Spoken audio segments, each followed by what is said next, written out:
स्वामी विवेकानंद की वैसे तो जितनी भी तारीफ करी जाए उतनी ही कम है। उन्होंने जो भी कुछ किया या जो भी कुछ कहा वो सारा ही एक से बढ़कर एक है। लेकिन उस सब में से जो मेरा पर्सनल फेवरेट है, जो मुझे बहुत ज्यादा पसंद है, वो एक लाइन जिसने सिर्फ हिंदुस्तानियों का ही नहीं बल्कि पूरी दुनिया का दिल जीत लिया। वो उन्होंने कही थी 1893 में शिकागो, अमेरिका में। वो लाइन उनकी स्पीच की पहली लाइन थी। वो लाइन थी, sisters and brothers of America. इससे क्या पता लगता है? इससे हमको उनकी सोच के बारे में पता लगता है, उनकी थिंकिंग के बारे में पता लगता है कि वो सामने वाले को अपना समझते हैं। फिर चाहे वो किसी भी देश का हो, किसी भी रिलीजन का हो, चाहे वो देखने में उनसे अलग हो, चाहे उनके कपड़े उनसे अलग हो, किसी भी वे में कोई भी हो, इस पूरी दुनिया में वो सब कौन है? वो सब हमारे भाई बहन हैं। ये पूरा का पूरा एसेंस है सारे वेदों का। वहां पर सिर्फ एक बात कही जा रही है कि हम सब एक हैं, कि आप में और मुझ में कोई फर्क है ही नहीं। हम सब जुड़े हुए हैं एक दूसरे से, और इस तरीके से जुड़े हुए हैं कि अलग हो ही नहीं सकते। मतलब क्या है कि सब हमारे अपने हैं और हम सबके हैं। जैसे आज ऐसे बहुत सारे लोग हैं, मैं किसी का भी नाम नहीं लूंगा, जो अपने आप को रिलीजियस बोलते हैं, स्पिरिचुअल बोलते हैं, फिर धर्म के नाम पे एक दूसरे से लड़ते हैं। तो इसका मतलब उनको समझ ही नहीं आया है कि धर्म का असली मतलब क्या है। इनफैक्ट कोई भी ऐसा इंसान जो कि सेल्फ रियलाइज्ड होगा या जो खुद को जानता होगा, वो कभी भी भेदभाव कर ही नहीं सकता। वो फर्क कर ही नहीं सकता कि आप किस कंट्री के हो, किस रिलीजन के हो, आपका रंग रूप क्या है, आपके कपड़े कैसे हैं। और अगर वो फर्क कर रहा है तो इसका मतलब एक बात पक्की है कि वो खुद को नहीं जानता है। इनफैक्ट उनकी लाइफ की एक बहुत ही इंटरेस्टिंग कहानी है जिससे हमको उनकी सोच के बारे में और डीपली समझ में आता है। जब उनका प्लान बना था अमेरिका जाने का, तो वो माँ शारदा के पास में गए आशीर्वाद लेने के लिए। माँ शारदा से उन्होंने बोला कि मैं अमेरिका जा रहा हूँ धर्म का प्रचार करने के लिए, या जो भी कुछ मैंने सीखा है उस सबको शेयर करने के लिए, तो अगर आपकी अनुमति है तो मैं जाऊँ। तो माँ शारदा ने उनसे कहा कि वो जो चाकू पड़ा है वो देना ज़रा मुझे। तो उन्होंने चाकू उठाया, उठा करके दे दिया माँ शारदा को। तो उसके बाद में माँ शारदा ने कहा कि अब तुम जा सकते हो। वो चौंक गए। उन्होंने पूछा माँ शारदा से कि आपने मेरी कोई परीक्षा तो ली नहीं, ऐसे ही मुझे अनुमति दे दी बिना किसी परीक्षा के, ना मेरे से कोई सवाल करे। तो फिर माँ शारदा ने जवाब दिया कि ये जो तुमने चाकू उठा करके दिया, यही तुम्हारी परीक्षा थी। अगर तुम्हारी जगह कोई और होता और ये चाकू मुझे देता, तो वो जो उस चाकू का लकड़ी वाला हिस्सा था उसको खुद पकड़ता, और जो धार वाला हिस्सा था वो मुझे पकड़ाता। लेकिन तुमने ऐसा नहीं किया। तुमने धार वाले हिस्से को खुद पकड़ा और लकड़ी वाले हिस्से को मुझे पकड़ाया, जिससे कि अगर चोट लगनी भी है तो तुम्हें लग जाए लेकिन मुझे ना लगे।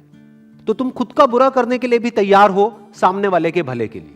इससे मुझे यह समझ में आता है, मां शारदा बोली कि इससे मुझे यह समझ में आता है कि अब तुम पूरी तरह से तैयार हो, तो अब तुम जा सकते हो। फिर वो गए। तो इससे भी क्या पता लगता है? उनकी सोच। तो उनका जो पहला और सबसे फेमस कोट है वो है, arise, awake and stop not until the goal is reached. मतलब कि उठो, जागो और तब तक मत रुको जब तक लक्ष्य की प्राप्ति ना हो जाए। ये क्या कहा जा रहा है और किससे कहा जा रहा है? वो लोग जो अपने कंफर्ट जोन में हैं, या तो जो चाहिए था वो नहीं मिला है तो बैठ गए हैं थक करके, या फिर जो चाहिए था वो मिल गया है और बस बैठ गए हैं आकर के, अपने कंफर्ट जोन में चले गए, आलसी हो गए, आगे नहीं बढ़ रहे हैं, आगे ग्रो नहीं कर रहे हैं, नेक्स्ट लेवल पे नहीं जा रहे हैं। ये उनके बारे में कहा जा रहा है कि अगर आप अपने कंफर्ट जोन में हो और थक करके बैठ गए हो क्योंकि जो आपको चाहिए था वो आपको नहीं मिल रहा है, तो अपने लक्ष्य के लिए आगे बढ़ो। क्या बैठे हो थक करके? क्या रो रहे हो बैठे बैठे? उठो, जागो। सोए क्यों हुए हो? क्यों अपने आप को कमजोर समझ रहे हो?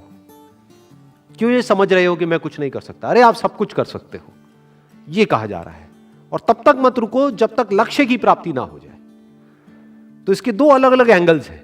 एक ये, जब तक कि इस दुनिया में जितना आपको चाहिए, आपको, आपकी फैमिली को सरवाइव करने के लिए जो भी बेसिक आपकी नेसेसिटीज है, जो आपकी बेसिक नीड्स है, जब तक वो पूरी नहीं हुई है तब तक वो ही आपका लक्ष्य है। उस लक्ष्य को पाने के लिए जो भी कुछ करना है वो करो, बैठे मत रहो। एक स्टैंड पॉइंट इसका ये है देखने का। दूसरा किन लोगों के लिए कहा जा रहा है? जो एक्चुअल स्टैंड पॉइंट है, जिस स्टैंड पॉइंट से स्वामी जी ने बात कही है, जो बहुत कम लोग समझेंगे, वो क्या है कि अगर आपको आपका जो भी लक्ष्य था वो मिल भी गया है तो उसके बाद में ये नहीं कि बैठ जाओ, उसके बाद में ये नहीं कि सो जाओ, कि जो मुझे चाहिए था वो मिल तो गया है, पड़े रहो। या प्लेजर्स में इंडल्ज हो जाओ, या पावर के पीछे भागने लग जाओ, या पैसे के पीछे भागने लग जाओ। ये बात नहीं कही जा रही है, क्योंकि ये कौन कह रहे हैं, कौन ये बात कह रहे हैं? जिन्होंने सब कुछ अपना छोड़ दिया ज्ञान के लिए। तो ये यहां पर ज्ञान की और अज्ञान की बात कर रहे हैं। ज्ञान किसका, अज्ञान किसका? खुद का, सेल्फ रियलाइजेशन, उसकी बात यहां पर कही जा रही है।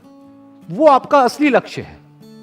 क्योंकि अगर पूरी जिंदगी सिर्फ अपना जो लालच है या जो अपनी जरूरतें हैं उसी में ही उलझे रह गए, तो ये कोई जिंदगी थोड़ी ना है। ये जिंदगी का लक्ष्य नहीं है। जिंदगी का असली लक्ष्य क्या है? सेल्फ नॉलेज, सेल्फ अंडरस्टैंडिंग, उसकी बात यहां पर करी जा रही है। कि चाहे आपको बाहर की दुनिया में कितना भी मिल जाए, लेकिन अभी आपका लक्ष्य पूरा नहीं हुआ है तो बैठो मत, सोते मत रहो, उठ जाओ। आपका लक्ष्य क्या है? खुद को जानना। और जब तक वो लक्ष्य पूरा नहीं हो जाता है, जब तक खुद को आप नहीं जान लेते हो, तब तक मत रुको। यही एक इंसान का लक्ष्य होना चाहिए और यही एक इंसान का सबसे बड़ा लक्ष्य है। क्योंकि अगर आपने पूरी दुनिया को भी जान लिया और खुद को ही नहीं जाना तो क्या जाना? अगर आपने पूरी दुनिया को जीत लिया, मैं कहता हूं दुनिया छोड़ो, पूरे ब्रह्मांड को जीत लिया, लेकिन अगर खुद को ही नहीं जीता, क्या जीता? तो आप जीत करके भी हार गए।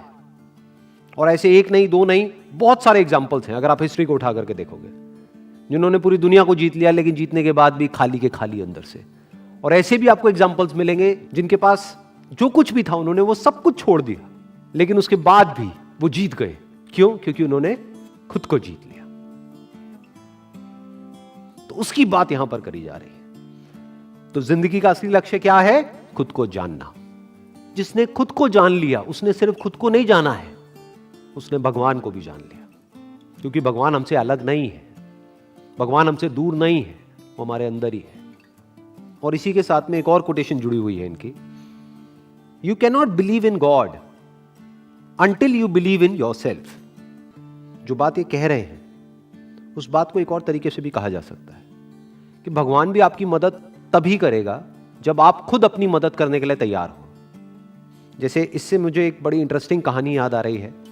एक बार एक गांव में बाढ़ आ जाती है, तो वहां पर सब लोग डूबने लग जाते हैं, गांव में बहुत बुरा हाल हो जाता है। तो एक आदमी है, उसको तैरना नहीं आता है, वो अपने घर की छत पे जाकर के खड़ा हो जाता है। तो धीरे धीरे पानी बढ़ने लग जाता है। जब पानी उसकी छत तक पहुंच जाता है तो वहां पर एक नाव आती है, एक रेस्क्यू बोट आती है उसको बचाने के लिए। वो आती है, कहती है कि बैठ जाओ, अब ये पानी बढ़ने वाला है, तुम्हारी छत भी डूब जाएगी थोड़ी देर में। वो कहता है नहीं, मुझे तो मेरा भगवान बचाएगा। उसके बाद में पानी और ऊपर आ जाता है और पानी उसके यहाँ तक आ जाता है। थोड़ी देर में एक हेलीकॉप्टर आता है। वो हेलीकॉप्टर आकर के ऊपर से लाउड स्पीकर से बोलता है चीख चीख करके कि अभी भी वक्त है, आ जाओ, ये जो रस्सी हमने फेंकी है इसको पकड़ लो तो तुम बच जाओगे। वो कहता है नहीं, मेरे को इस रस्सी की जरूरत नहीं है, मुझे मेरा भगवान बचाएगा। वो डूब जाता है, मर जाता है। भगवान के पास में जाता है, जाकर के भगवान को बोलता है कि भगवान देखो, मैंने आप पे इतना विश्वास किया और आपने मुझे नहीं बचाया। तो भगवान खींच करके उसको थप्पड़ मारते हैं और भगवान कहते हैं कि एक बात बता, वो जो बोट भेजी थी वो किसने भेजी थी? वो जो हेलीकॉप्टर भेजा था वो किसने भेजा था? वो रस्सी फेंकी थी वो किसने फेंकी थी? वो सब मैंने ही तो किया था। अरे मूर्ख, तू भी तो कुछ कर, तुझे भी तो अपना हाथ बढ़ाना पड़ेगा। मैंने तुझे अपना हाथ दिया तो मेरा हाथ तो पकड़ कम से कम। तो अंधविश्वास से काम नहीं चलता है। यही फर्क है अंधविश्वास में और विश्वास में। विश्वास क्या है कि मैं अपनी तरफ से कभी किसी के साथ में कुछ गलत नहीं करता हूं, मैं अपनी तरफ से अपनी पूरी मेहनत कर रहा हूं, मैं सब कुछ सही कर रहा हूं, तो मेरे साथ में गलत कैसे हो सकता है? भगवान बैठा तो है। यह विश्वास है। अंधविश्वास क्या है कि मैं कुछ ना करूं, जो करेगा भगवान करेगा।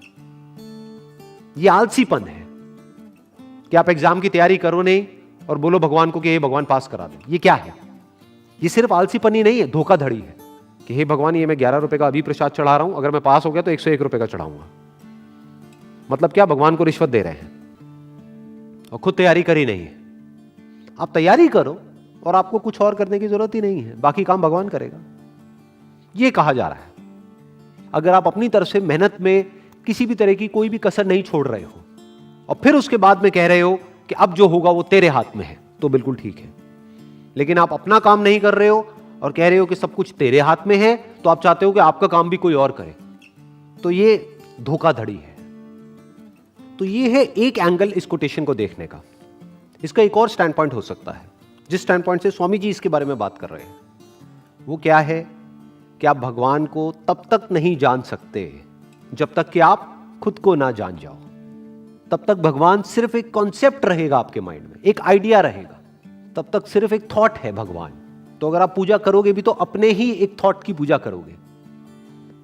लेकिन जिस दिन आपने खुद को जान लिया मतलब सिर्फ बुक्स के थ्रू नहीं, एक्चुअल में एट एन एक्सपीरियंशियल लेवल खुद को जान लिया कि this is who I am, यही मैं हूं, तो वहीं पर आपको भगवान भी मिल जाएंगे। क्योंकि आप और भगवान अलग अलग नहीं हो। भगवान आपसे अलग नहीं है, भगवान आपसे दूर नहीं है। इनफैक्ट भगवान आपके इतना पास है जितना आप खुद भी अपने पास नहीं, जितना आपका थॉट भी आपके पास नहीं है, उससे भी पहले भगवान आपके पास में है। बिल्कुल इस तरीके से अगर मैं एक एग्जांपल दूं, जैसे एक लहर और पानी में जितना फर्क है, जितनी दूरी है, उतनी ही दूरी आप में और भगवान में है। लहर पानी से कितना दूर है? लहर को कहां जाना है पानी को पाने के लिए? लहर पानी ही है। तो यह बात यहां पर कही जा रही है। तो जब लहर ने अपने सच को देख लिया कि लहर कहीं भी नहीं है, दिख रही है, लेकिन लहर का जो एक्चुअल सब्सटेंस है, लहर जिसकी बनी है, लहर जिस पे टिकी है, जिससे बनी है, वो पानी है, तो वही पानी उस पूरे समुद्र का भी एसेंस है, वही सब कुछ है। उसकी बात यहां पर करी जा रही है कि अगर आपको भगवान के सच को भी जानना है तो पहले खुद के सच को जान लो। इस यूनिवर्स के सच को जानना है कि जो पूरा का पूरा यूनिवर्स दिख रहा है, इसका सच क्या है, तो उसका भी सिर्फ एक तरीका है, आपको खुद के सच को जानना होगा। यानी अभी तक मैंने जो कुछ भी कहा है, या ये जितनी भी कोटेशंस है, उन सबको सम अप किया जाए और एक लाइन के अंदर कहा जाए तो वो क्या होगा कि जिसने खुद को जान लिया, खुद के सच को जान लिया, उसने सब कुछ जान लिया। अब उसके लिए जानने के लिए और कुछ बाकी नहीं। Wish you all the best. Thank you so much.